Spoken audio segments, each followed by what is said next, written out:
اب ہم کنٹینیو کرتے ہیں گرامر. یہ ہے بیت اللہ، جس کو آپ اچھی طرح جانتے ہیں. بیت اللہ کا مطلب ہے اللہ کا گھر. بیت اللہ اللہ کا گھر.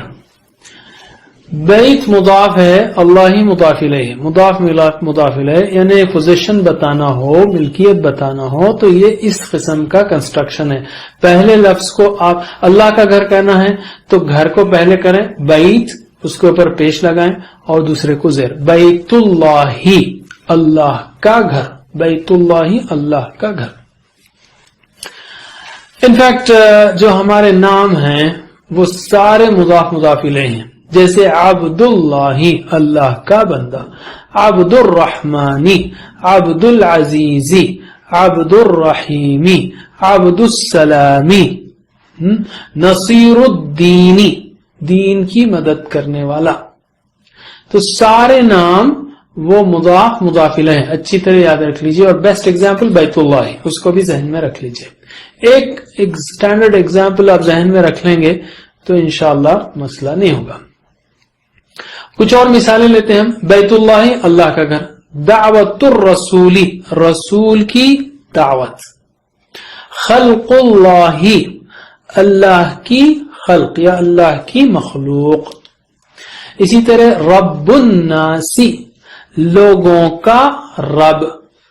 قوم ہود ہود علیہ السلام کی قوم. اب دیکھیں اس میں قوم الہودی نہیں ہے یہاں پر. کیوں؟ الہود نہیں، ہود خود علیہ السلام ایک نام ہے، اس کو ال دینے کی ضرورت نہیں ہے. تو قوم ہودین ہود علیہ السلام کی قوم. حکم القرآنی القرآن کا حکم.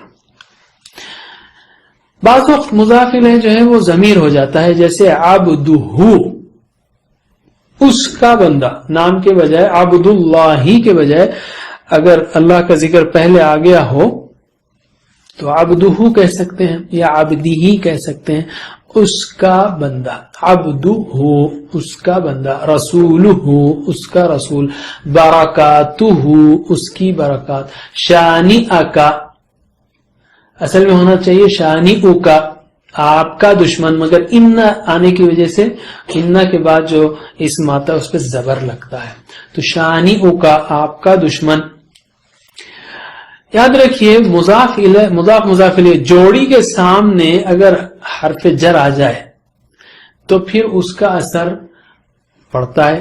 ہم نے دیکھا تھا جب بھی حرف جر آئے بی، فی، علی، الی، من، عن، یہ جو حروف آتے ہیں سامنے تو اس کے بعد والے کو زیر لگاتے ہیں. جیسے بسمی، باللہ، للہ، من الشیطانی. تو اگر اسم اللہ کو لے لیں ہم، اسم اللہ اللہ کا نام، اس کے سامنے بی لگائیں گے تو بی فوری اسم پر اثر کرے گا. بی اسم اللہ کیا ہوگا؟ بسم اللہ. فی دین اللہ اللہ کا دین، اس کے سامنے فی لگے گا تو فی دین پہ فی کا اثر لگے گا. فی دین اللہ. دونوں جوڑیاں مضاف مضاف الیہ کی وہ دونوں زیر پہ چلے جائیں گی. اسی طرح اصحاب الفیل ہاتھی کے ساتھی یا ہاتھی والے، اس کے سامنے بی لگائیں گے تو بی کا اثر اصحاب پہ ہو جائے گا. بی اصحاب الفیل. بی اصحاب الفیل. بعض اوقات ڈبل مضاف الیہ بھی آ جاتے ہیں، جیسے مالک یومی یعنی دن کا مالک، اور دوسرا مضاف الیہ یوم الدین دین کا یعنی بدلے کا دن. بدلے کا دن. یوم الدینی بدلے کا دن. اصل میں دین دن دونوں کنفیوز ہو رہے ہیں وہاں پر. اصل میں دین کا مطلب ہے بدلہ، یہاں پر بدلے کا دن. دن کا مالک بدلے کا دن، دونوں کو جڑا دیجئے. مالکو مالک ہے یوم الدینی. تو اب کیا ہوگا؟ جو مضاف پہلے پہ پیش لگتا ہے دوسرے پہ زیر، تو کیا ہوگا؟ مالکو پہ تو پیش رہے گا، یومو کے بجائے یومی ہو جائے گا. مالکو یوم الدینی یعنی بدلے کے دن کا مالک. ڈبل مضاف الیہ. آپ بولیں گے مالک یوم الدین تو نہیں ہے، سورہ فاتحہ میں مالک ہی یوم الدین ہے. تو یہ اس لیے کہ وہ للہ، الحمدللہ، الرحمانی، الرحیمی، مالکی. تو لی کا اثر یہ سب پر آ رہا ہے اور لی لگنے سے مالکو مالکی ہو جاتا ہے. تو اب ہم لیتے ہیں مضاف مضاف الیہ کی پریکٹس. ان صورتوں سے جو ہم نے آلریڈی پڑھی ہیں، جن کے معنی ہم کو معلوم ہے. ایک تو اسم اللہ، یاد رکھیے اس میں حرف جر آنے کی وجہ سے یا اس سے پہلے مضاف آنے کی وجہ سے یا حرف جر آنے کی وجہ سے دونوں جوڑیوں پہ بعض وقت زیر ہے. جیسے اسم اللہ کے بجائے بسم اللہ ہے، کیونکہ بی کی وجہ سے اسم اللہ اسم اللہ ہو گیا، بسم اللہ. اسی طرح رب العالمین تھا، یہ الحمدللہ اصل میں رب العالمین ہے، جہانوں کا رب، لیکن للہ لی ہے نا، وہ لی کا اثر ربی پہ پڑ رہا ہے تو رب العالمین ہو گیا یہ. اسی طرح مالک یوم الدین، یہ تو ہم نے دیکھ لیا اس سے پہلے. اسی طرح بھی اصحاب الفیلی تھا، وہ بھی لگنے سے اصحاب الفیلی ہو گیا. اسی طرح ہم نے دیکھا عبدہ رسولہ، تو یہاں پر ہے قیدہم، ان کا داؤ. اصل میں یجعل ہونے کے بعد وہ قیدہ آبجیکٹ ہے، اس لیے قیدہم کے بجائے قیدہم ہو گیا وہ، لیکن قیدہم اصل ہے وہ، لیکن جملے کے لحاظ سے قیدہم ہو گیا. اسی طرح ایلاف قریشین تھا، قریش کو مانوس کرنا، ایلاف قریشین، لیکن لی آنے کی وجہ سے لی ایلاف قریشین. اسی طرح تھا رحلۃ الشتائی، سردی کا سفر، لیکن آگے چل رہا ہے کس سے مانوس کرنا، تو رحلہ آبجیکٹ ہے اس لیے رحلۃ الشتائی ہو گیا. اسی طرح رحلۃ الصیفی، رحلۃ الشتائی و رحلۃ الصیفی دونوں کو جوڑیں گے تو کیا ہوگا، رحلۃ الشتائی والصیفی. ٹھیک ہے. اسی طرح سورہ معون میں ہم دیکھیں گے طعام المسکینی، مسکین کا کھانا، لیکن اس کے سامنے اعلی ہونے کی وجہ سے اعلی طعام المسکین، اعلی طعام المسکین، مسکین کے کھانے پر. اسی طرح صلاتہم تھا وہ ان کی نمازیں، لیکن عن لگنے کی وجہ سے عن صلاتی ہو گیا تو یہ بھی ہم ہو گیا، صلاتہم عن صلاتہم، یہ بھی مضاف مضاف الیہ. اسی طرح سورہ کوثر میں ہے ربک، آپ کا رب، مگر لی لگنے کی وجہ سے لی ربک، آپ کے رب کے لیے. اسی طرح شانئک، آپ کا دشمن، ان نہ لگنے کی وجہ سے شانئ ہو گیا وہ، شانئک آپ کا دشمن. اسی طرح سورہ نصر میں ہے نصر اللہ، اللہ کی مدد. اسی طرح دین اللہ، اللہ کا دین، لیکن فی لگنے کی وجہ سے فی دین اللہ ہو گیا. ربک، حمد ربک، حمد ربک ہے وہ، حمد ربک، آپ کے رب کی حمد، حمد ربی، آپ کے رب کی حمد، لیکن ہونا کیا ہے وہاں پر بی لگنے کی وجہ سے بحمد ربک ہو گیا.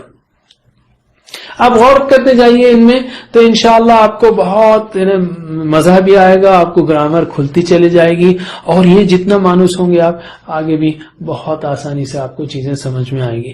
اسی طرح یہاں تھا حمالۃ الحطب، لیکن جملے کی حالت کی وجہ سے حمالۃ الحطب ہو گیا. اسی طرح مالہ، اس کا مال. اسی طرح فی جیدہا، جیدہا اس کی گردن، اصل میں جیدہا تھا وہ، اس کی گردن، لیکن فی لگنے کی وجہ سے فی جیدہا. اسی طرح سورہ فلق میں ہے رب الفلق، صبح کا رب، لیکن بی لگنے کی وجہ سے برب الفلق. اسی طرح تھا شر غاسق، اندھیرے کا شر، لیکن من آنے کی وجہ سے من شر غاسق. اسی طرح تھا شر النفاسات، پھونکے مارنے والیوں کا شر، لیکن من لگنے کی وجہ سے من شر النفاسات. اسی طرح تھا شر حاسد، حاسد کا شر، لیکن من لگنے کی وجہ سے من شر حاسد. تو آپ جواب دیجئے رب الناس یعنی لوگوں کا رب، بی لگنے کی وجہ سے کیا ہوا برب الناس. اسی طرح تھا ملک الناس، لوگوں کا مالک، لیکن بی لگنے کی وجہ سے ملک الناس. ماشاءاللہ. الہ الناس، لوگوں کا معبود، لیکن بی کا اثر ہونے سے الہ الناس. اسی طرح سے تھا شر الوسواس، وسوسہ ڈالنے والے کا شر، لیکن من لگنے کی وجہ سے من شر الوسواس. اسی طرح تھا صدور الناس، لوگوں کا سینہ، لوگوں کے سینے، لیکن فی لگنے کی وجہ سے فی صدور الناس، لوگوں کے سینوں میں. یہ تو تھا مضاف مضاف الیہ. اب ہم لیتے ہیں موصوف و صفہ. موصوف اردو میں بھی کہتے ہیں موصوف، وہ جو ہے موصوف ایسے تھے یعنی جن کی صفت بیان کی گئی، جن کا ذکر کیا گیا موصوف، اور صفہ یعنی جو صفت ہے، جیسے بیتن کبیر، گھر بڑا، تو عربی میں پہلے موصوف کا ذکر ہوتا ہے، کس کی بات ہو رہی ہے؟ گھر کی بات ہو رہی ہے، اس کی کیا صفت ہے؟ وہ بڑا ہے، بیتن کبیر۔ ہمارے اردو میں الٹا کہتے ہیں بڑا گھر، لیکن انگلش میں الٹا کہتے ہیں بگ ہاؤس، لیکن عربی میں پہلے کون کس کی بات ہو رہی ہے پہلے اس کی بات کرو، بعد میں اس کی صفت بیان کرو۔ بیتن، اچھا گھر کی بات کر رہے ہیں آپ، ٹھیک ہے، کیا بات ہے؟ کبیرن، بڑا ہے، اوکے ٹھیک ہے۔ اسی طرح مسلم، مسلمان، کیا ہے وہ؟ صادقن، اچھا سچا ہے وہ، اور ایک ٹرو، یعنی کوئی ایک مسلم، اس میں ال نہیں ہے اس لیے کوئی بھی، ایک سچا مسلم۔ اسی طرح پلورل جب آئے، اچھا یہ یاد رکھیے، یہ جو موصوف و صفہ ہے، یہ 4 چیزیں اس میں میچ ہونی چاہیے۔ پہلے یہ کہ اس کا نمبر میچ ہونا چاہیے۔ اگر آپ مسلمون کہیں گے، سچا کہہ رہے ہیں، تو صادقون سنگولر سنگولر ڈالیں گے آپ، واحد واحد۔ لیکن مسلمون کہیں گے تو مسلمون صادقون نہیں بولیں گے، مسلمون صادقون میچ کریں گے، کیا بولیں گے مسلمون کے ساتھ؟ صادقون، مسلمون صادقون۔ اسی طرح اگر آپ ادھر ال لگائیں، وہ خاص مسلم، تو ادھر بھی ال لگانا پڑے گا، المسلم الصادق، وہ سچا مسلم۔ تو پھر سے بولیے المسلم الصادق، اور اگر میں پلورل میں المسلمون کہوں تو الصادقون، دونوں میچ کرنا چاہیے۔ تو ایک تو سنگولر پلورل میچ کرنا ہے، دوسرے اسپیسیفک، اگر آپ وہ خاص بولے تو اس کو بھی خاص بولیں گے، صفت میں بھی خاص آ جائے گا، یہ دوسری بات ہوئی۔ تیسری بات، اگر وہ مذکر ہے تو یہ مذکر، یہ مؤنث ہے تو وہ مؤنث۔ تو مسلم صادقون، تو مسلمتن صادقتن، مسلمتن صادقتن، اور المسلمت الصادقۃ یا مسلماتن صادقاتن، المسلمات الصادقات۔ تو یہاں پر ایک مسلمہ کی بات ہو رہی تو یہاں بھی الصادقہ صادقاتن ہوگا، یہاں پہ وہ خاص کی بات ہوگی تو یہاں بھی ال لگانا پڑے گا، اور سنگولر ہے تو سنگولر، پلورل ہے تو پلورل۔ اسی طرح اس کا کیس، اس کے حال کو بھی میچ کرنا پڑے گا، یعنی بیتن کبیرن، بڑا گھر، ٹھیک ہے، ایک بڑا گھر۔ لیکن میں اگر کہوں کہ میں نے ایک بڑا گھر دیکھا، رأیت، تو اب وہ چونکہ آبجیکٹ ہے، مفعول بھی ہے، تو آبجیکٹ کی حالت میں ان آئے گا، ان، تو رأیت بیتن۔ اب آپ بیتن کہیں گے تو کبیر کو کیا بولیں گے؟ کبیرن، بیتن کبیرن، بیتن کبیرن، بیتن کبیر، فی بیتن کبیرن، بڑے گھر میں۔ تو اگر ان ہے تو یہ بھی ان رہے گا، یہ ان ہے تو یہ ان رہے گا، یہ ان ہے تو ان رہے گا، یہ ان کے ساتھ ال ہے تو اس کے ساتھ ال رہے گا، وہ سنگولر ہے تو یہ سنگولر رہے گا، وہ مذکر ہے تو یہ مذکر رہے گا، وہ مؤنث ہے تو مؤنث رہے گا۔ چاروں حالتوں میں موصوف و صفہ کو میچ کرنا چاہیے۔ بیت اللہ، تینوں جملوں کو یاد رکھ لیجئے، بیت اللہ اللہ کا گھر، بیتن کبیرن بڑا گھر، البیت کبیرن اس کو ہم دیکھیں گے وہ گھر بڑا ہے، اس کو اگلے سبق میں دیکھیں گے۔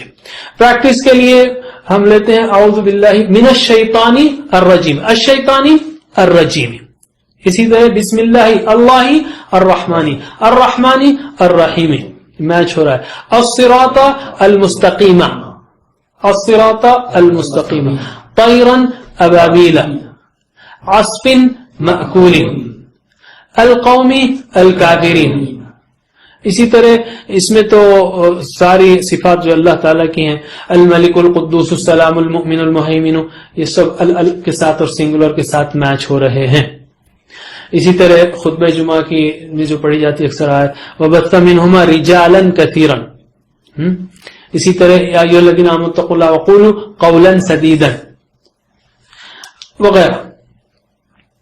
آخر میں ہم نقطہ شوق کے طور پہ کہیں گے، اللہ کے رسول صلی اللہ علیہ وسلم نے فرمایا اقرأوا القرآن، قرآن پڑھا کرو، فإنه يأتي يوم القیامة شفیعا لأصحابہ، کہ وہ آئے گا قیامت کے دن شفاعت کرنے والا بن کر اپنے ساتھیوں کے لیے، لأصحابہ، اپنے ساتھیوں کے لیے، یعنی پڑھنے والے، سمجھنے والے، عمل کرنے والے، پھیلانے والوں کے لیے۔